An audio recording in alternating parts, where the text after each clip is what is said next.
Have you ever stopped to think about what really happens when you grow older and suddenly find yourself completely alone? Not just alone for a few hours, but day after day, waking up in an empty house, eating meals in silence and going to bed, without hearing another voice. It's something many people don't talk about until they're already living it. And by then, it often feels overwhelming. But here's the truth. Being alone in your later years doesn't have to mean being lonely.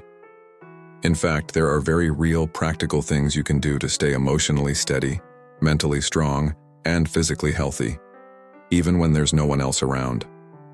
Let's talk about 4 essential things every older adult should do when they find themselves living alone. These aren't just feel-good suggestions, they're backed by life experience and psychological research. Each one is simple, but powerful. Whether you're already living alone or think you might one day, these tips can help make this stage of life more meaningful and less isolating. Create a steady daily routine. When you're alone in your later years, one of the first things that begins to unravel is your sense of time. Without appointments, visits, or daily interactions, it's easy for the days to blur together. You might find yourself eating breakfast at noon, staying in pajamas all day, or forgetting which day of the week it is. It might seem harmless, but over time, this kind of disorientation can affect your mood, memory, and sense of self. That's why building a simple daily routine is so important. You don't need a complicated schedule. Just create a basic structure to your day. Wake up at the same time each morning, get dressed even if no one will see you. Prepare a real breakfast, take a walk, or sit outside. Set times for meals. Go to bed at a regular hour. This kind of rhythm provides stability. It calms the mind. It helps regulate your sleep, improves digestion, and supports better brain function. Psychologists often say humans are wired for rhythm, and as we age, that rhythm becomes more essential. Take Walter, for example. He's an 81-year-old widower. After his wife passed, he lost all track of time. Days became foggy, and he felt like life had no shape. But once he started making his bed each morning, opening the curtains and walking in the park at a set time, things changed. He felt more grounded. He had something to look forward to. Your routine doesn't need to impress anyone. It's not about being productive. It's about having something to count on. When you live alone, that kind of stability can be a quiet form of self-care that makes a real difference. Move gently, every day. Another difficult part of aging alone is how still life becomes. You sit in one chair, then another. Walk to the kitchen, sit again. Hours pass, days go by, and your body starts to feel it. Stiff joints, sore muscles, low energy. But here's what matters most. You don't need a gym, fancy workout clothes, or even a fitness routine to stay active. What you do need is consistency and the willingness to move your body, even just a little, every day. Simple movements matter. Walk to the mailbox. Stretch while waiting for the coffee to brew. Stand up and sit back down 10 times from your favorite chair. These small actions send a message to your body. I still need you. Movement is about more than staying physically fit. It's directly connected to your mood, memory, and energy. Regular gentle activity can reduce depression, improve sleep, and even delay cognitive decline. That's not just theory, that's science. Eleanor, age 78, spent months barely leaving her house after her husband passed. Her knees hurt. She felt exhausted all the time. But one morning she walked to her mailbox. The next day she did it again. Eventually she walked the whole block. It didn't change everything overnight, but it gave her something to wake up for. She felt proud of her body again. You don't need to become an athlete. You just need to move. Movement preserves independence. It means more days when you can cook your own meals, water your plants, get out of bed without help, and it reconnects you to the world. A short walk might mean a smile from a neighbor, the warmth of sunlight, the sound of birds. These little things remind you you're still part of life. So move, not for anyone else, but for you. You're still here. And your body, no matter its age, deserves care and respect. Build small, steady connections. When you grow older and live alone, silence becomes part of your life. Sometimes it's peaceful, Other times it feels heavy. You can go whole days without hearing your name spoken aloud. And even if you enjoy independence, too much isolation can start to chip away at your emotional strength. But here's something important. Staying connected doesn't mean you need a big group of friends or social events. It simply means making small efforts to stay engaged with the world.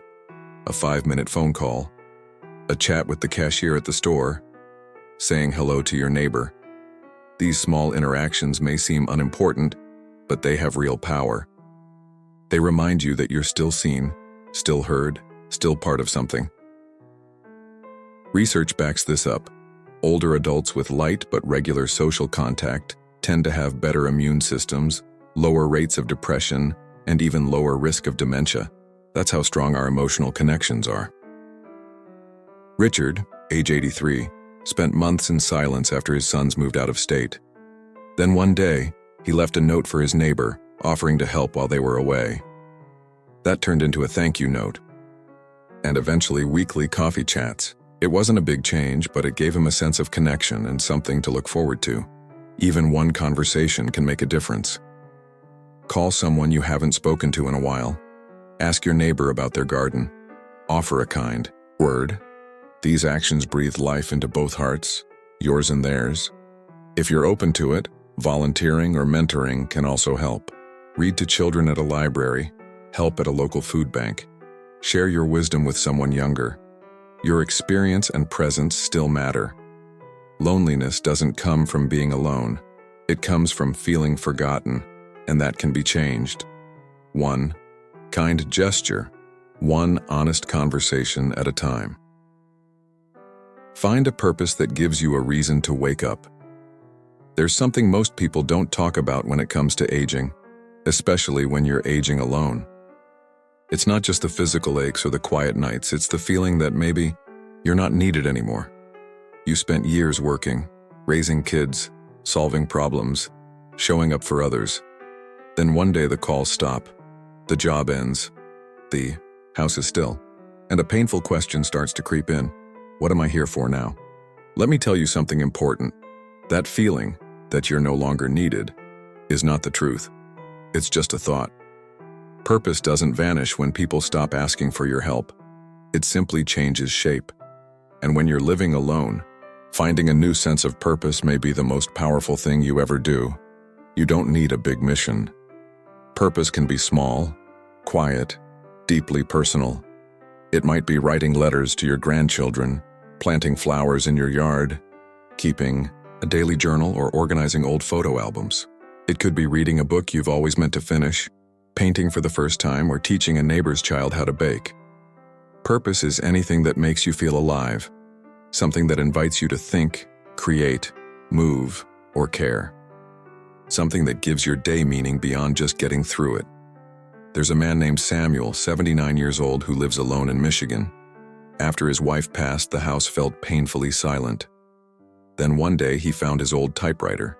He brought it inside and began typing stories from his life, his Navy years, how he met his wife, what his neighborhood used to look like. Not for anyone else, just for himself. And little by little, that act gave him peace, gave him something to wake up for. Science supports this too. Studies show that older adults who feel a sense of purpose have lower stress, sharper minds, and even live longer. Why? Because humans weren't meant to just exist. We were meant to aim at something, even something small. Having a reason to get out of bed can change everything. It gives your life shape. It reminds you that you still matter. Because you do. Being alone also gives you space to explore without pressure. Want to try learning the piano? Do it. Want to learn a new language, try gardening, or start a blog? Go for it. You don't need anyone's permission.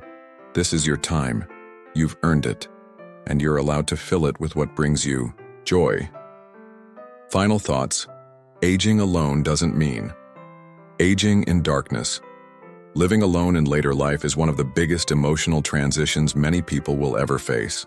It can feel like the world has grown smaller, quieter, a little farther away. But here's the other side of that truth. This stage of life also offers a rare kind of freedom. With the right mindset and daily habits, It can become a chapter where you reconnect with who you are beneath the noise. You might discover new interests. You might heal old pain. You might finally slow down enough to see beauty in the small things, the sound of rain on the window, the feeling of warm coffee in your hands, the joy of hearing your favorite song. Let's be honest, no one plans for solitude. Most of us imagine our later years surrounded by family, laughter, and connection. But life doesn't always go that way. People move, loved ones pass, friendships fade, and here you are, with more time than you expected and fewer voices in the room. That can hurt. It's okay to admit that. But it's also okay to choose something else in response. You can choose to build a rhythm into your days. You can choose to move your body, not for anyone else, but because you're still here and still worthy of strength. You can choose to connect even in small, gentle ways. You can choose to create purpose that fills your own soul, not anyone else's expectations. Solitude is not the enemy. In fact, for some, it becomes the beginning of the most peaceful, authentic chapter of their lives. You're not forgotten. You're not invisible. You're not too late. You are still becoming, still growing, still shaping this world with your presence. What can you do right now? Maybe you're thinking, where do I even begin? Here's a gentle starting place. Tonight, set a time to go to bed and stick to it. That's the beginning of a routine. Tomorrow morning, make your bed, open the blinds, stretch your arms. That's movement. This week, make one phone call. Just one. Ask how someone else is doing. That's connection. And sometime soon, write down one thing you enjoy or care about. That's your seed of purpose. You don't need to do everything at once, just one step, one habit, one moment of courage at a time. You are not alone in this experience. If any part of this journey feels familiar to you, if the silence, the slow mornings, the unanswered phone, the ache of missing someone, all of that is real. And you're not the only one going through it. Millions of older adults across America are navigating life alone, some by choice, others by change, but nearly all face a moment when they wonder if they're seen anymore, if their voice still matters, if anyone still remembers them. So let's say it clearly. You matter. You matter not just because of what you've done, but because of who you are. Right now, today, even in your quiet moments, even in your solitude, you're still part of the human story, still capable of laughter, love, creativity, growth, still needed in your community, even if that community is just your block, your church, your local grocery store, or the neighbor who waves back when you smile. Life alone can sometimes feel like a pause, but it doesn't have to be. It can be a new paragraph, a fresh season, a place where you finally return to yourself. Let go of the guilt. Sometimes people feel guilty for not being busy enough or for not doing more with their time. They think they're wasting the years, but here's a truth worth holding on to. Rest is not a waste. Healing is not a waste. Solitude is not a punishment, and your worth is not measured in productivity. If you spent decades showing up for others, working hard, raising a family, giving more than you received, it's okay to finally breathe, to sit in stillness without explanation, to rest in the quiet and not feel ashamed of it. But if you find that the stillness feels too heavy, too quiet, then take it as a sign, not a warning, a whisper, a gentle nudge that maybe it's time to add something new, a new routine, a walk, a call, a purpose. You don't have to rush, but you do deserve more than just passing time. You deserve to feel full, even in a quiet house. You deserve to look forward to something, even if it's just your morning coffee or a new book. You deserve joy, not because you earned it, but because you're still here. Make peace with the past while building the present. As we grow older, the past becomes louder. Memories return, some sweet, some hard. You might think about what you could have done differently, who you lost, what time took away, and that's okay. Let those memories in, sit with them, but don't let them keep you from today. Because no matter what has happened, you still have now. And now is a powerful thing. You can still choose to smile at someone, still choose to learn something new, still choose to be kind, to be curious, to show up for yourself. Forgive what needs forgiving. Release what you can't change, and build something, even small, with the time you have left. You may not be able to rewrite yesterday, but you can absolutely shape tomorrow. Some gentle truths to carry with you: you are not forgotten. Even if it feels like no one checks in, your story still matters. You can begin again. It's never too late for joy, purpose, or connection. Small steps count. A 5-minute walk, a text, a cup of tea. They all build a better life, moment by moment. Loneliness is common but not permanent. With intention and small effort, it can shift. You're allowed to want more. You don't have to settle for just getting through the day. Looking ahead. What can tomorrow be? So, what could tomorrow look like for you? Imagine this. You wake up and make your bed. You open the curtains. Light pours in. You step outside, take a short walk. You wave at a neighbor. You feel the breeze on your skin. You come home and make yourself a real breakfast. Something warm, something nourishing. You pick up a pen and write down a memory or a recipe or a prayer. Later, you call someone, just to say hello, and maybe tomorrow night you fall asleep a little easier. Maybe your heart feels a little less heavy. That is not just a good day. That's a meaningful life. One steady breath, one quiet joy, one small connection at a time.